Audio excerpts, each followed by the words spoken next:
Rồi, xin chào mọi người. Thì ngày hôm nay là sáng ngày thứ hai mình ở Phú Quốc. Hôm nay sáng nay á, bình minh rất là đẹp luôn. Nhưng mà lúc đó mình lúc đó mình mới ngủ dậy á, mình cũng chưa có tỉnh hẳn á, mình ra mình xem thôi chứ không có quay. Tại hôm qua khá là mệt cho nên mình ngủ, hôm nay ngủ đến 7 giờ luôn. Thì bây giờ là gần 8 giờ. Mình chuẩn bị xuống ăn sáng. Đây là khung cảnh buổi sáng nè, cái view buổi sáng nè. Bình minh sáng nay thì mọc ở phía này nè, mọc ở phía này nè, nó rất là đẹp. Mình ra mình ngắm xíu rồi mình lại vô ngủ tiếp. Rồi đây, hai đứa đã chuẩn bị xong. Đồ đạc thì cũng dọn xong rồi, chút hồi ăn xong là lấy hành lý xuống trả phòng luôn. Để mình đi safari thì có thể là qua cái giờ check out luôn, cho nên tụi mình sẽ check out trước.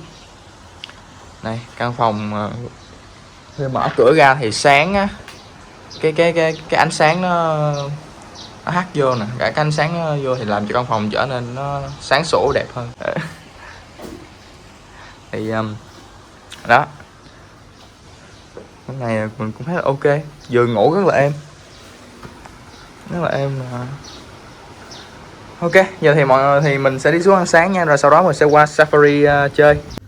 Bây giờ hai đứa mình sẽ đi ăn sáng, và nhà hàng ăn sáng sẽ ngay dưới tầng 1 là cái sảnh á, cái sảnh chính á. Ok, đi ăn sáng thôi.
Của mình mình ăn đủ thứ đó. Còn đây là phở bò của Vân Anh đó. Và đây là một ly nước strawberry. Hôm nay là ngày 8 tháng 3 cho nên khi mà mình vào nhà hàng ăn sáng thì nhân viên họ sẽ tặng cho chị em phụ nữ một ly strawberry như thế này. Tại vì hôm nay là đúng ngày 8 tháng 3 luôn. Đó, thì đây là dĩa thứ nhất của mình nha. Chút hồi có thể là mình sẽ ăn thêm, tại hồi nãy mình thấy cái chỗ nước á, nó có nuôi nữa. Cái chỗ bình nước á, ở đâu là cái chỗ nước nằm bên kia là nó có món nuôi nữa, mà món nuôi là mình đây rồi, Vân Anh đã chọn giờ xong đó. Rồi ăn sáng thôi. Anh tìm kiếm ra vùng đủ em gì. Rồi bây giờ thì mình sẽ ăn sáng nha mọi người. Mình coi và hôm nay mình thấy cái đồ ăn rất là ngon, chứ hồi mình sẽ ăn thêm một tô nuôi để nó như thế nào.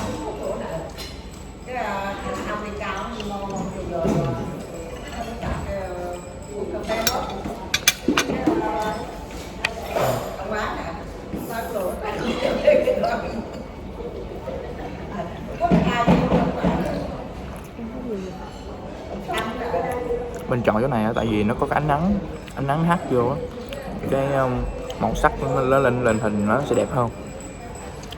Thật sự là ở phía bên ngoài là cái khu vực hồ bơi, và ở đó thì cái nắng á, nó chiếu vô đây á, ở bên ngoài nó chiếu đây, cái ánh nắng nó sẽ rất là tốt để mình có thể quay phim hoặc là lên hình.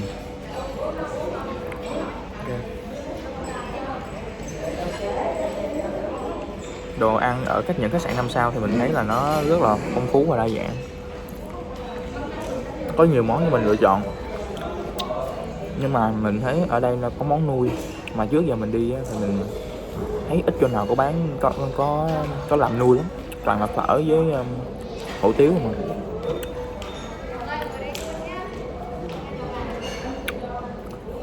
Sao Vân Anh cho cảm nghĩ về món phở này? Mình quên quay cho các bạn xem thì đây á, cái món này nè, cái món này là càng ghẹ nha. Hồi nãy mình không, nó không có để tên cho nên mình không biết đây là cái món chiên gì. Ai ngờ sao mình thấy có cái càng ghẹ nè. Đó, chắc ghẹ Hàm Ninh quá. Đây là cái tô thứ hai của mình. Hồi nãy mình nói thì mình sẽ ăn nuôi, và đây là cái tô nuôi của mình. Nó có trứng với bò viên. Đây, tô nuôi. Đó, bò viên.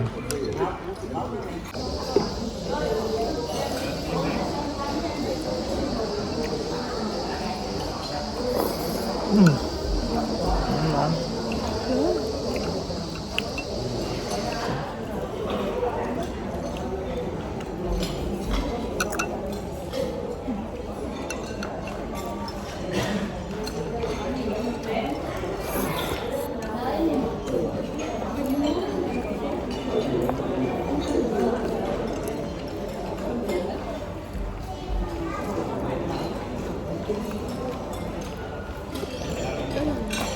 Cái dưa này á, cái này không có đủ ngọt. Các bạn, đây là một ly cà phê để kết thúc buổi sáng ngày hôm nay. Thì mình luôn luôn là ăn sáng xong rồi mới uống cà phê, đợi khoảng 15-20 phút cho mình mới uống. Đây, một ly cà phê của mình. Vân Anh thì uống cái ly này nãy giờ chưa xong á, cái ly strawberry.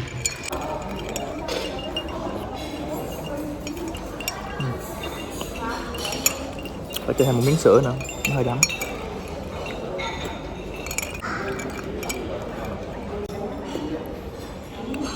Mình thích uống nó ngọt ngọt một chút. Thường thì mình sẽ uống bạc xỉu, tại vì mình thích nó ngọt, chứ cà phê sữa đá thì nó không có đủ độ ngọt như là bạc xỉu, cho nên mình đã bỏ thêm một chút sữa. Như thức đấy, hơi bị xịn luôn. Có hai cái máy mát ở đây mọi người. Dữ. Ủa sao bạn chậm quá vậy? Cái gì? Cái này nó đâu có la đâu không ta? Đây, khu vực này là khu vực kiểu như một cái lounge nhỏ đó. Mình có thể vào đây mình nghỉ ngơi, ngồi đợi thì có hai cái máy mát ở đây để cho mình giải trí nè. Đây là cái hướng mà mình sẽ đi lên phía casino Kinh Tia. Thật ra ở cái Radisson Blu này cũng có cái casino trên lầu 8. Đây nó chỉ một cái hướng casino, đi quanh kia là bên Corona Casino. Thì ở đây cũng có một cái casino trên lầu 8. Có 8 lầu. Casino nằm trên lầu 8. Ở đây là có cái khu vực hình như đây là khu vực quầy bar.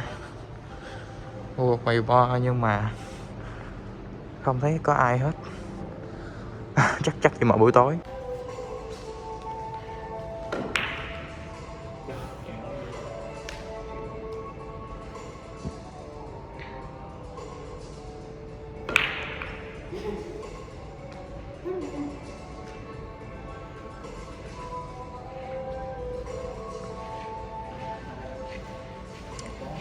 Sao nghệ sĩ này chú gì á?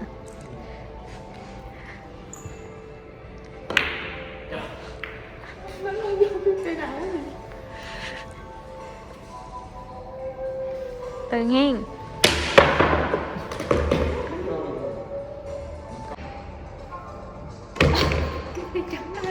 Vân Anh nè, đánh cây trắng lọt xuống đây luôn, chưa từng thấy, kinh khủng thiệt.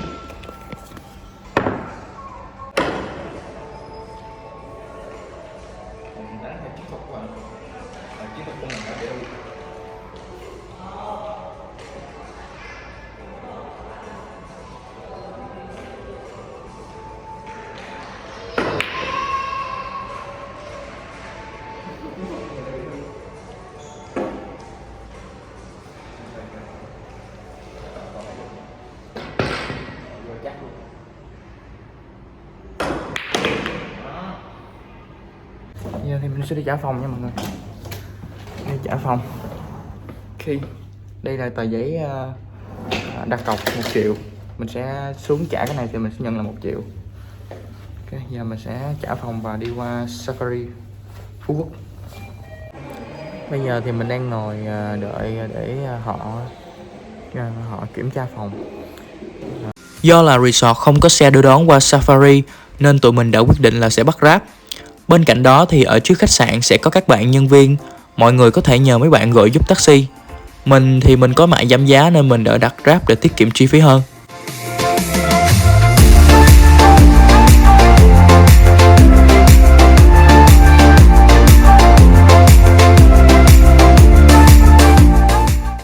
Ở khu vực bên ngoài thì mình thấy là có nhà hàng này nọ các thứ nè. Nhà hàng này nọ các thứ có thể ăn uống ở đây được. Với xung quanh bên kia là có mấy cái quầy để bán đồ nón này nọ các thứ, quà lưu niệm. Ví dụ mình tham quan xong ra mình đói thì mình vô nhà hàng này mình ăn.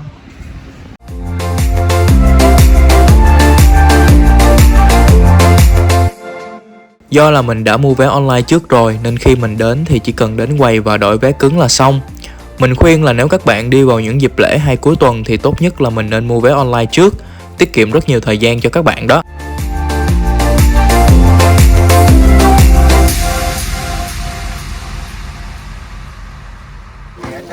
Tổng thời gian đi bộ khoảng 15 phút là tới rồi. Còn về phần khu đi bộ bên ngoài này như hồi nãy em vừa tư vấn, mà nếu bây giờ mình không muốn đi bộ nữa, mình muốn đi bên xe điện để tham quan, thì hiện tại bên chúng em có bán loại vé xe điện công cộng với giá 100.000 đồng cho mỗi người. Điểm bán vé là quầy bán nước ở phía trên, cách đây 50 mét ạ. Rồi mình còn gì thắc mắc không gia đình? Bây giờ chúng ta sẽ nghiên cứu cái bản đồ như thế này. Sẽ nghiên cứu gọi đứng rất là nêu rất là. Bây giờ đầu tiên thì chúng ta sẽ, mình đang ở lối vào ở đây, xong rồi đây là khu vực biểu diễn nè, khu vực biểu diễn sân khấu biểu diễn này. Bây giờ mình sẽ đi theo cái hướng này. Mình đi hôm qua là mình đi Vinwonder thì mình đi từ phải sang trái, thì bây giờ mình đi từ trái sang phải đi. Là mình sẽ đi theo khu vực lên đây, đi vậy. Ok, mình sẽ đi thẳng lên hướng này. Các bạn nhìn lên đây. Bây giờ chúng ta sẽ đi thẳng hướng này, là theo cái bản đồ này. Ok, let's go. Đây các bạn, khu vực này là khu vực Kids Zoo, thì nó có nghĩa là mấy cái con thú mà nhỏ. Đây, chúng ta sẽ vô đây chúng ta xem.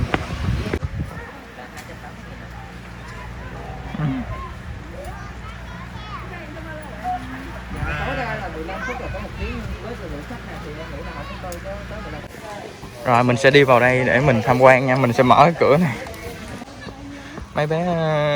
Mấy bé nhỏ hàng gì nó tên là Kids Zoo, là sở thú dành mấy nhỏ.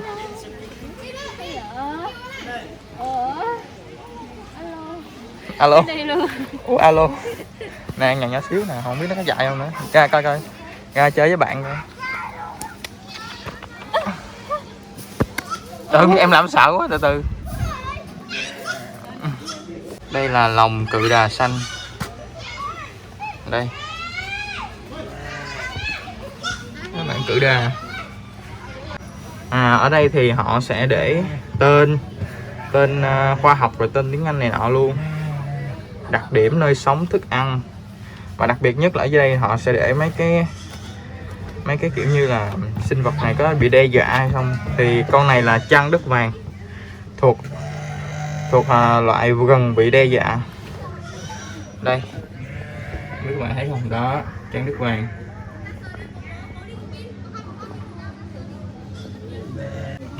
Và đây là trùng đất các bạn, trùng đất. Và đặc biệt nhất là nó là loại bị ít quan tâm, tội nghiệp ghê. Không biết là ít quan tâm là do nó cái giá trị mà kiểu như cái giá trị của nó không cao á. Thường là giống như tê giác á, thì cái sừng của nó có giá trị rất cao, cho nên thường hay cái là tệ nạn cưa sừng tê giác á. Còn cái này thì nó kiểu vô hại, nó do cái giá trị nó không cao cho nên ít quan tâm đó. Thì bởi vậy những cái tệ nạn săn bắn trái phép này nọ là thuộc những cái động vật đó, thuộc những động vật mà bị đe dọa, cũng giống như con trăng đất hồi nãy á. cho nên ở đây thì họ sẽ để như thế này. Còn bây giờ là cho các bạn xem để xem nó có chối không. Đó, có 2 con ở trong đây nè. Đó, nó chui vô cây, hồi nãy ở ngoài đây giờ nó chui vô cây nè.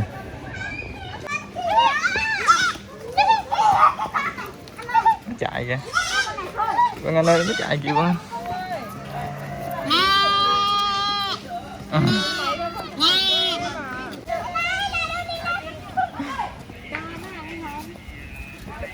Nó sợ rồi, nó thấy người nơi tới là nó sợ rồi. Come on bro. Don't be afraid bro. Của em. Ê nó giật. Nó quậy vậy sao? Trời. Quậy vậy sao? Em sợ đi, em sợ đi. Cái này. No, you can. Push for no. Ôi, mày hư ăn quá à. Con này nó hư rồi.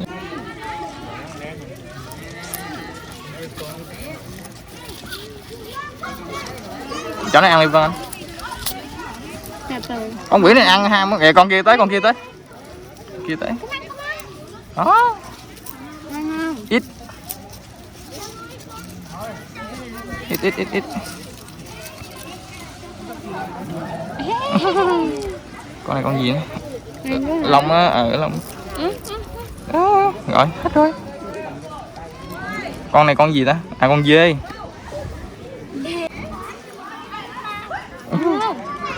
Ăn bụng bự luôn rồi kìa. Ăn bụng bự luôn.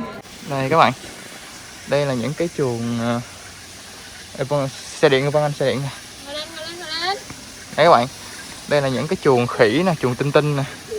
Họ sẽ làm một cái mương nước như thế này để tránh tình trạng là nó nhảy ra, chứ mấy ngày nó nhảy hay lắm. Đây bên đây là chuồng tinh tinh. Giờ không thấy tinh tinh nào hết. Nó vui vô hang nó ngủ. Con khỉ mặt đỏ nè các bạn. Sắp nguy cấp. Gì mặt đỏ đâu? Sắp nguy cấp là cũng có nguy cơ nha các bạn. Bởi vì mình phải bảo tồn mấy con này. Đâu rồi? Đâu có con khỉ mặt đỏ nào đâu ta? Mặt đỏ, con này mặt đỏ. Ghê quá. Ủa không thấy con nào các bạn ơi.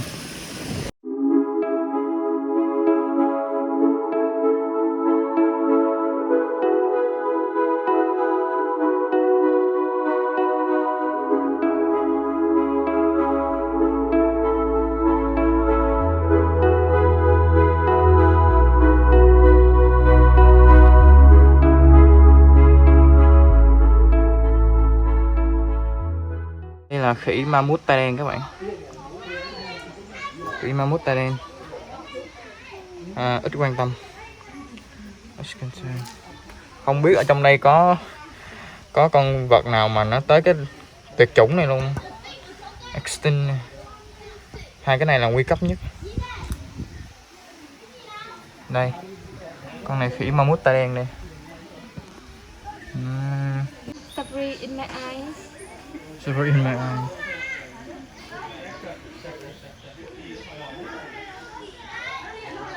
Khỉ ma mút tai đen đang chill nè. Đang ngồi chill ở trên cái thanh cao cao nè. Quá chill luôn. Đang thể dục là thể thao nữa nè. Ôi gãi dữ vậy. Đang ngồi chill ở trên. Nhỏ tụi này nhỏ thương nhìn thấy thương. Rồi ở bên đây là khỉ ma mút. Cái này hình như là khỉ ma mút tay trắng vậy, nhưng mà chỉ ghi là khỉ ma mút thôi. Đó, thì tụi nó anh kia kia đang ngồi đây. Không biết thấy không nữa. Đó, nhỏ. Tụi này thì tay trắng, tụi tay đen hả? Mình không biết là bạn này đang làm gì nha bạn. Tại sao lại mình không biết có phải đó là cái toilet của nó không nữa. Đây là chắc là khỉ đầu chó. Để mình ra mình coi cái bảng chi tiết này mình biết liền. Đây, bạn này đang ở trong một cây rất là to. Đó, rất là to. Xung quanh là hào nước. Đây các bạn này là khỉ đầu chó mặt xanh. Có nguy cơ là sắp nguy cấp.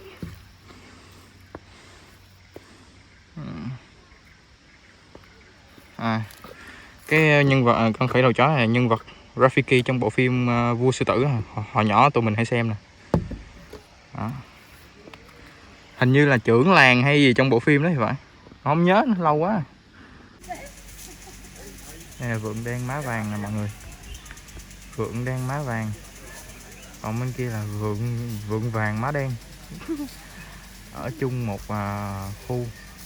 Đó, đây là nhà của hai con vượn vàng má đen. Còn đây là hai nhà của hai con vượn đen má vàng. Thuộc dạng nguy cấp nha mọi người. Thuộc nguy cấp. Đó, đang ngồi chill. Nó đang ngồi dưới cát á. Cát làm cho nó giống như là giữ ẩm cho nó là sao á. Ở dưới cát nè, nó cái phần cát nó đụn lên nè. Đó là nó đang nằm xuống dưới đó. Một bú chill. Ủa sao có một con người ta còn con nào nữa? Nè đây nè. Đây là Vinpearl Safari. Đây là khu vực mình đi xe buýt tham quan động vật hoang dã nha mọi người. Thì mình không biết ở đây là ở đây chắc miễn phí. Đang xếp hàng kìa mọi người. Bên kia là khu vực nhà chờ xếp hàng để lên xe tham quan.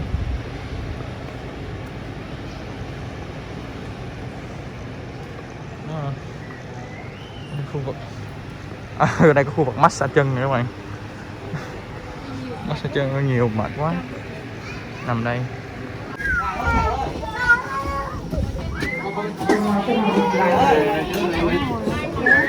Bây giờ tất cả các bạn bộ lông màu vàng với những đốm trắng trên cơ thể là hư sao á. Các bạn có cái nhung trên đầu rất là đẹp luôn. Trong căn nhà các bạn to nhất là Night Summer đó.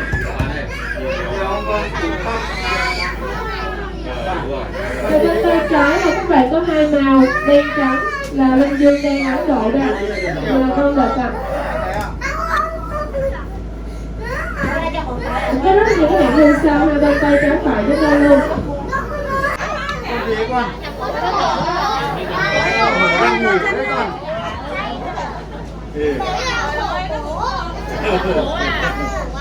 Đấy là thì nó có nỗ lực gì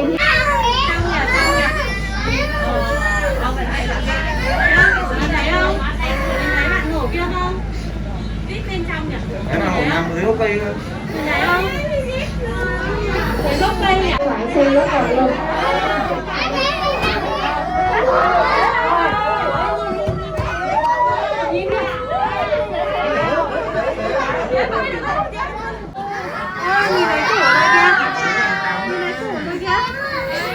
Bắt em anh. Bắt em. Ô, phủ mấy bạn ra rồi.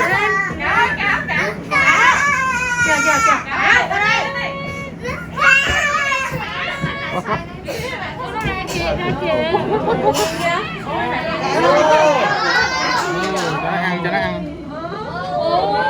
Ở như đi ăn đây thì bác Tài sẽ cho các bạn ăn đó, có thể là bí ngô hoặc là chuối, mình thỉnh thoảng là có thể là cà rốt ạ.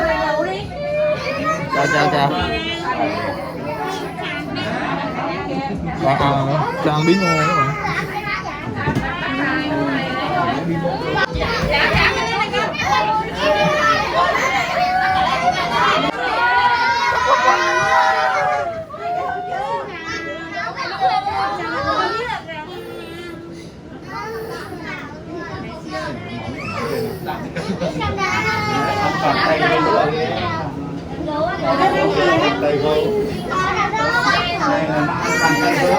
Bắt đây bằng anh. Chú là bác kêu luôn, còn ba bạn bên này luôn nha. Một bao thừa cái. Do buổi trưa này trời nắng nóng nên các bạn cũng một số bạn thì đi vào bóng râm nha. Rồi, đây là ba sư tử. Có hai con bên trái phải là trắng nhất, còn con ở giữa nó hơi đen. Khi này cho em lên cái Một gia đình của một sư tử đực với 4 sư tử cái đó mà do trời nắng nóng các bạn phải di chuyển vào bên trong. Nó sẽ là nhà các bạn tuy chắc chắn trong tuy ở này sẽ có hai cái sừng lông con hoặc rất to. Thì sống chung với TZ này, chúng ta bắt gặp thêm một số bạn hàng xóm cũng như là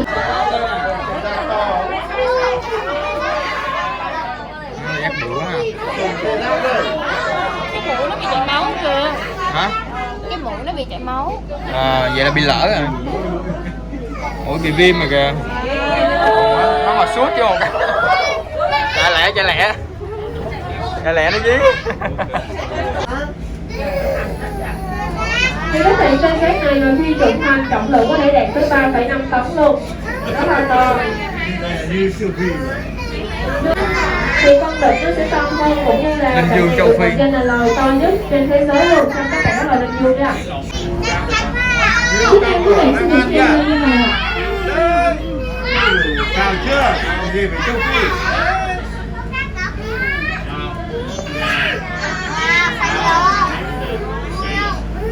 Trước tôi nhìn thấy con gần nhất này.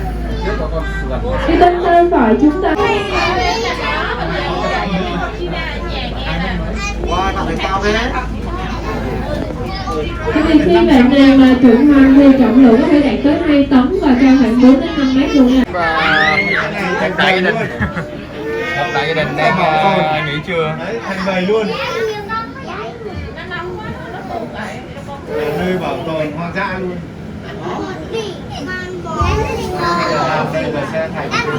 Cái sừng rất là to. Theo bên tay phải cũng là một số bạn ngồi. Cái này là khu vườn chim nha mọi người. Khu vực vườn chim. Gà Tây. Thấy cây bên này không? Găm chuối, găm dưa hấu. Nghe tụi nó hót không mà, nhưng mà không thấy hình tụi nó đâu hết. Nghe tụi nó hót không mà không thấy hình nữa. Nó chui vô cây hết rồi, nắng quá, giữa trưa nắng quá nó chui vô cây hết rồi. Đó. Các bạn nghe thấy tiếng chim tụi nó hót không? Nhưng mà không có thấy hình. Ghê với tụi nó ghê ha. Rồi các bạn ơi, mình thấy có hai bạn chim này không biết làm gì mà cây cối rụng hết luôn rồi. Ê, cái lộn cái gì đây? Ở bên đây hai bạn màu đỏ này, ở bên đây thì có mấy bạn đủ màu. Đây mấy bạn đủ màu, bên đây cũng có. Này, mấy bạn đủ màu này chỉ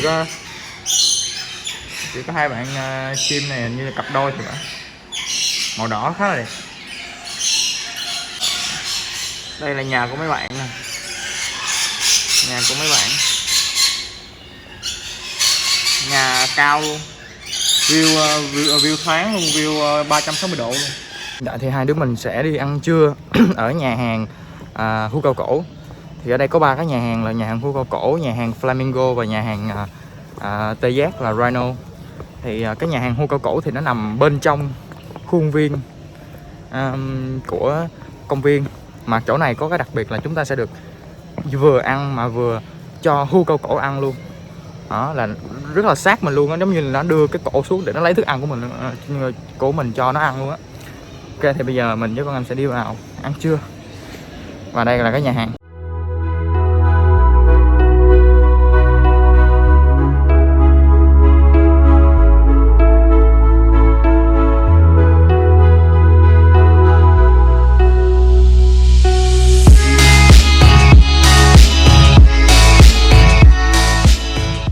Khi bạn mua vé thì tiền vé đã bao gồm một voucher ăn uống có giá trị là 200.000 để các bạn sử dụng trong Safari. Và nhà hàng Hưu Cao Cổ này là mình thấy mọi người tập trung đông nhất. Lý do đó chính là sau khi các bạn kết thúc tour tham quan vườn thú bằng xe điện xong thì khi các bạn bước xuống xe, mọi người sẽ thấy nhà hàng này ngay lập tức. Và lý do thứ hai đó chính là ở đây mọi người có thể tương tác với các bạn Hưu Cao Cổ ở một khoảng cách rất gần, như trong video mình có quay cho mọi người xem. Nếu các bạn muốn cho Hưu Cao Cổ ăn thì mọi người sẽ mua thức ăn riêng.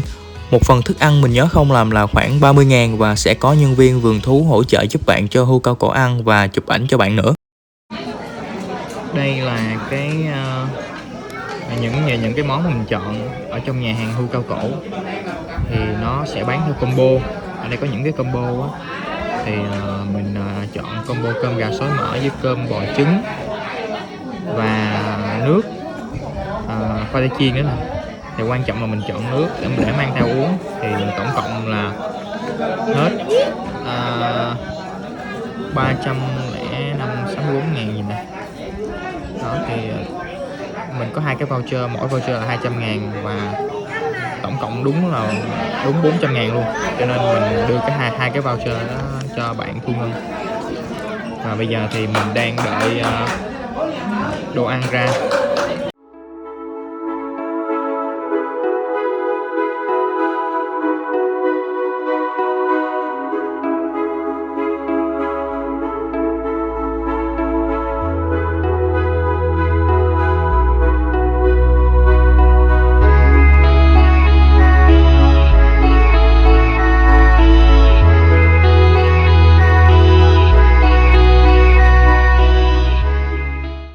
Bengal nha các bạn, thuộc loài động vật nguy cấp, in danger luôn rồi, vô cùng giỏi. Đây hai bạn ấy, một bạn đang nằm ở ngoài trời, một bạn đang nằm trong nhà đang nghỉ trưa. Đâu còn bạn nào nữa, còn một bạn bên đây. Bò tót nha mọi người, sắp nguy cấp, trọng lượng có thể từ 900 đến 1 tấn, tuổi thọ là 30 năm. Ở ngoài nhìn các bạn rất là to luôn mọi người, ở ngoài nhìn to lắm. Đây có 3 bạn trong chuồng này, có 3 bạn. Đây là những cái sợi dây nè các bạn, đây là những cái sợi dây mà nó có điện á, đây nhìn nè, đây nè, đó những cái sợi dây hàng rào xung điện cao áp á. Thì những cái hàng rào này để tránh mấy bạn đánh nhau. Bên chuồng hổ, bên chuồng sư tử mình cũng thấy nữa.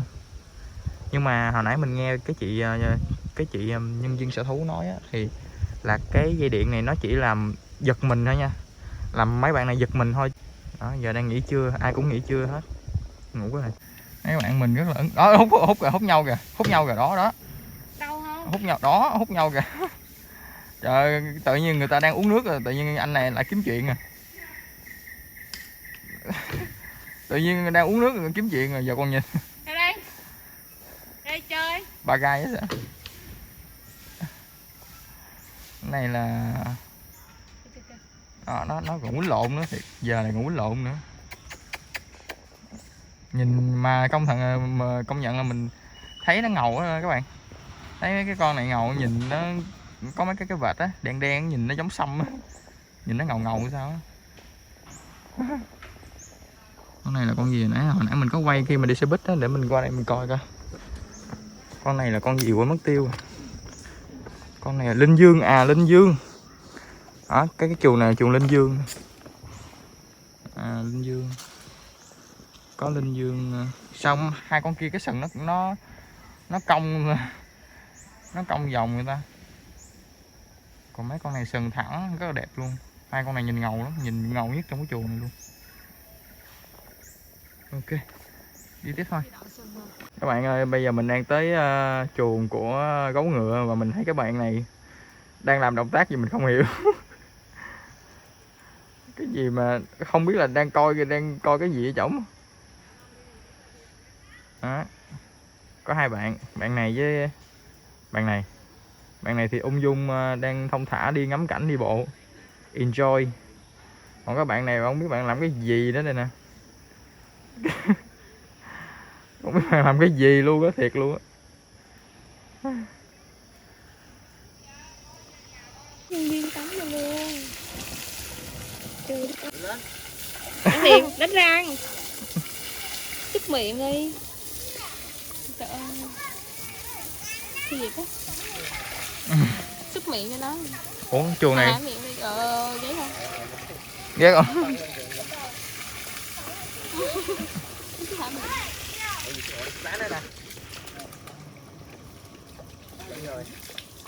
Đâu đây? Ra đây kìa. Wow. Kìa. Coi con qua đi coi nè. Wow. Nó há mồm nữa đó. Ở đây có hai bạn voi nè. Có hai bạn voi khá là bự luôn. Hai bạn voi nè, một bạn voi nhỏ, một bạn voi lớn. Hai bạn đang đứng đây để chờ người cho ăn các bạn. Ở đây họ có bán đồ ăn á, cho hai bạn ăn. Hai bạn đứng đây là thấy người là đứng đây để xin ăn á. Tội nghiệp không? Ê, kìa đó, bạn voi mới giơ cái dòi lên là xin ăn á mọi người, giống như là chia tay ra.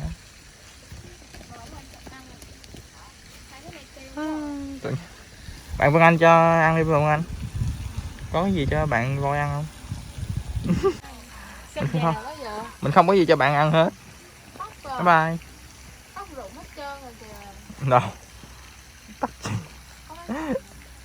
Ê bạn kia nói, ê đi thôi, không có đồ ăn đâu. Let's go. Đây là chuồng cá sấu nha các bạn. Mà sao cái hồ này nó không có ở rêu á. Tính ra bên em xin sạch cái chỗ bên em á, cái sảnh nó sạch hơn đúng không? Đúng rồi. Cái rêu á nhìn cái biết nó không bị dơ gì được. Này bạn ấy đang chill trong cái hồ bơi riêng của bạn ấy. Hồ bơi riêng. Báo hoa mai sắp 10 cấp. Nó lấy cái râu để rửa. Ghê chưa? Nó lít con dâu nãy giờ anh ha. Ngon. Ghê chưa? Đúng là báo nó thấy động vật nhỏ hơn nó là cái gì nhỏ hơn là bắt đầu nó. Nhưng mà bọn nó vẫn săn linh dương những thứ mà nha. Bắt đầu nó hồi nãy nó dồn người em, bắt đầu nó phi ra luôn.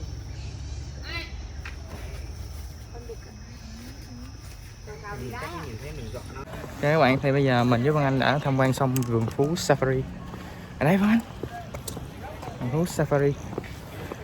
Bây giờ thì mình sẽ trở về khách sạn để nhận hành lý và di chuyển sang resort mới. Đây.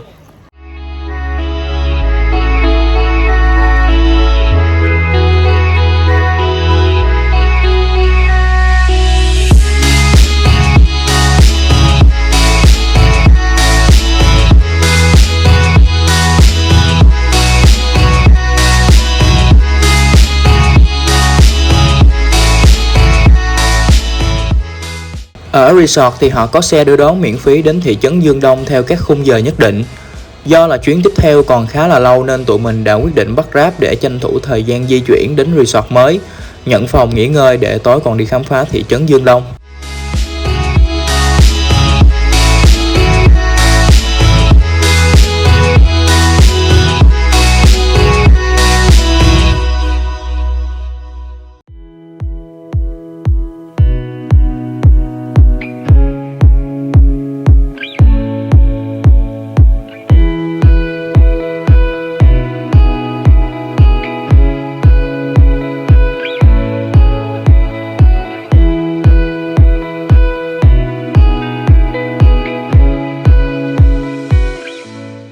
Đây là một resort khá là mới nằm ngay tại thị trấn Dương Đông, rất thuận tiện cho việc di chuyển và tham quan.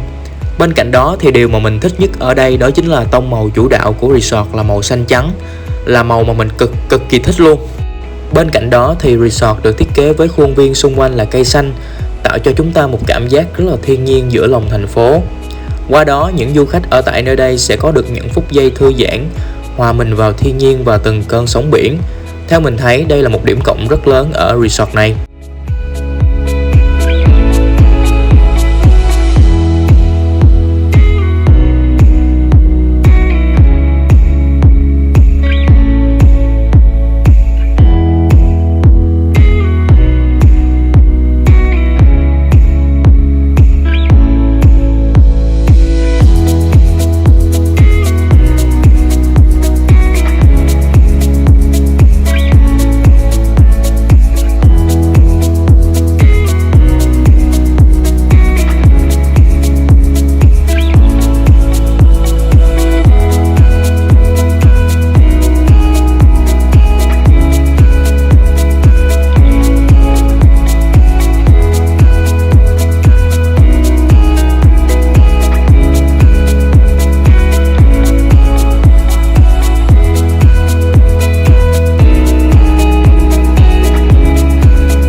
Xin chào các bạn, thì đây là cái khung cảnh ở bên ngoài cái chỗ mình ở, cái phòng của mình á.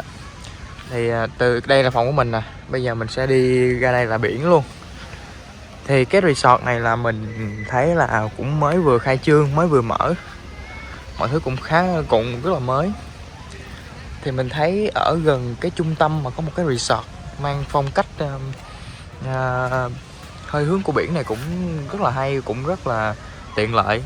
Nó nằm gần trung tâm thị trấn Đông Dương luôn, cũng khoảng hình như cây số hay là mấy trăm mét gì đó mình cũng nhớ nữa. Ở đây thì đây nè, những cái phòng như thế này thì họ cũng thiết kế với tông màu xanh trắng. Cũng như mình nói ở cái video trước mà mình đi Holiday Inn Resort Hồ Tràm á, thì cái tông màu này là cái tông màu mà mình rất là thích, bởi vì mình rất là thích cái sự pha trộn giữa màu trắng và màu xanh dương.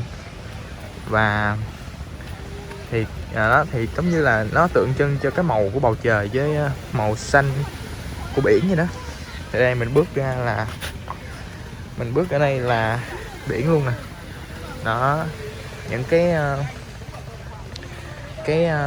những cái chòi mà cái chỗ nằm này là của resort mình luôn nha, miễn phí nha, không có thu tiền gì hết. Đây, xa bên kia thì mình thấy có bar này nọ ở ngoài biển kìa. Khá đẹp, hoàng hôn sắp xuống rồi. Bây giờ 5 giờ mấy của hoàng hôn sắp xuống. Đó, nên rồi mới thay đồ cái gì mà đợi kêu ra chụp hình hoàng hôn, mà hoàng hôn nó muốn tắt luôn rồi xong nữa.